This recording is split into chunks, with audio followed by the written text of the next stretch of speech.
Yo, you're listening to Everyday Superpower, where we talk body language, non-verbal communication, relationships, attraction, repulsion, how to put yourself out there in the best possible way, and how to read the minds of others, okay? Down in the description of this video, there's 2 links. One of them will lead you to a playlist I've set together of my own videos on YouTube. The catalogue of body language. You can learn A to B, top to bottom, everything there needs to be to learn about when it comes to reading the minds of others.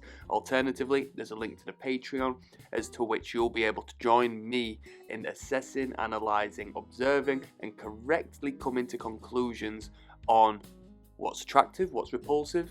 The real game is there, so click and check that out if that's the case. Now, today, we're talking body language.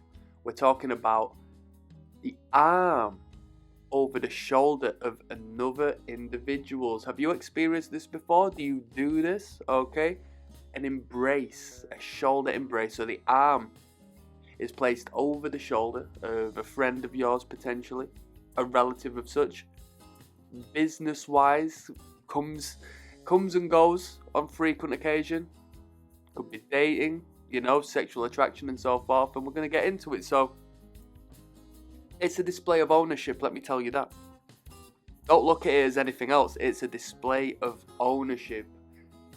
If not forever, for that slight moment, it's a display of ownership, okay? It's a dominant cue. So, a man will do this to a woman to showcase not only to her, but the people around her, that he is of ownership of the woman, right? Sounds ridiculous, sounds extreme, but it's the case. It's a dominant body language, okay? And it falls into the same meaning when your boss does it to you, okay? When somebody does it to you who might be a friend, your colleague, or so forth. It can be done with people who are aligned, like in the same rank and within the same tribe and so forth, as a show of solidarity, camaraderie. It's attraction even outside of the sexual sense, because these people aren't wanting to stay away from you. They're not repulsed by you. They're not pushed away by you. They're very present and near and close to the point of physical touch, right? So it's a showcase of attraction. Even so, dominance does come into play. Control does come into play, okay? It establishes connection, which, generally speaking, is a good thing as far as communication is concerned between the two people, okay? But find how you're not able to do this to people who rank higher than you in whichever hierarchy you exist.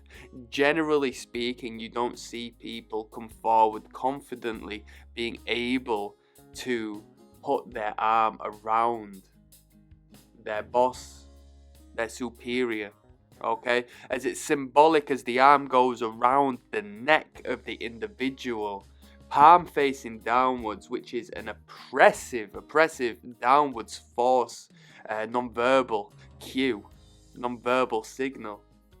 And the arm places a weight upon the other person. They become a bearer of your weight in existence. It's a dominant force, okay?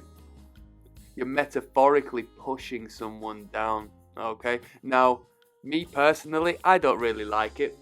I don't like it when people do this to me.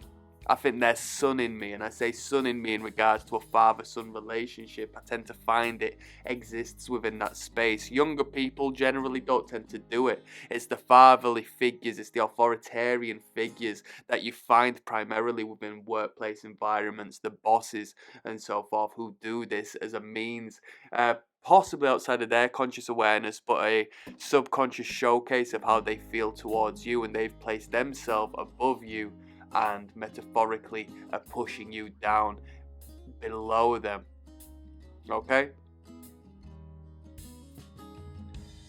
What you might want to question is, where is the hand? Where does the hand go? Where does the hand get placed? Okay, does the palm connect, or is it left loose upon the other individual? Right, let's have a little look at the photos we've got before us. Let me just open this up. So first image down at the bottom, first one we come across is the couple, okay? Torso's connected, hips connected. You know, indirectly that shows, you know, quite a sexual connection, considering the two hips come together. Okay, housing the genitals clearly. The torsos are bladed into each other. We've just done a video in regards to body blading and, you know, the angle as to which two people are aligned or non-aligned. The arm is draped upon the woman, so not only is the man bigger in stature, he's using that to his benefit and further engulfing the woman within his frame, his space, by putting his arm across her. Don't get me wrong, she's probably got her arm behind him, but he is applying the pressure onto her as a show of ownership, dominance. Nothing too bad. Up above two men, and this is interesting, right? Because as I said, like, this isn't something I wanted to go into on this particular video, but whilst it's there, I will comment on it. The two men at the top, look at the hips. Have you seen how the hips are completely different this time? The hips are far apart. The hips are moved apart because it's not a sexual relationship, okay? It's two fellas, two comrades. One of them has his arm upon the other is leaning in. So with the man's upper body coming inwards, with his head coming inwards to the man, right? Essentially resting it on the other guy's shoulders. That's attraction in a friendship sense, but not in a sexual sense because the hips are disconnected. You can see the angle there. The person in the furry jacket playing the dominant part. And it's an incredible action to take, purely as for the secondary individual to sort of disagree with it and fight against it. They literally have to raise the arm off of the body and create this jarring disconnect, this bold statement in saying, yeah, we are friends, but you're going too far with that. Down below, we've got a woman who clearly has been put in a bad situation. Look at the expression on her face. She's not comfortable. It's not in the man's best interest to have gone that far. Potentially, it's an abusive relationship. We see the dominant cue, we've seen the authoritarian cue, the cue of control being utilized, but we see how it's manifested negative feelings in this woman. Quite potentially, it might not be him, but her experience and her wiring through men in the past, abusive relationships in the past, that might be triggered by this overt display of control. So she may feel uncomfortable, although verbally keeping herself quiet, as she knows it's not the case with this man. This is completely up to context, situation, body language clusters and so forth, as to which I'm not going to delve into. But we've got 3 different examples here as to where it can be utilised, rightfully so.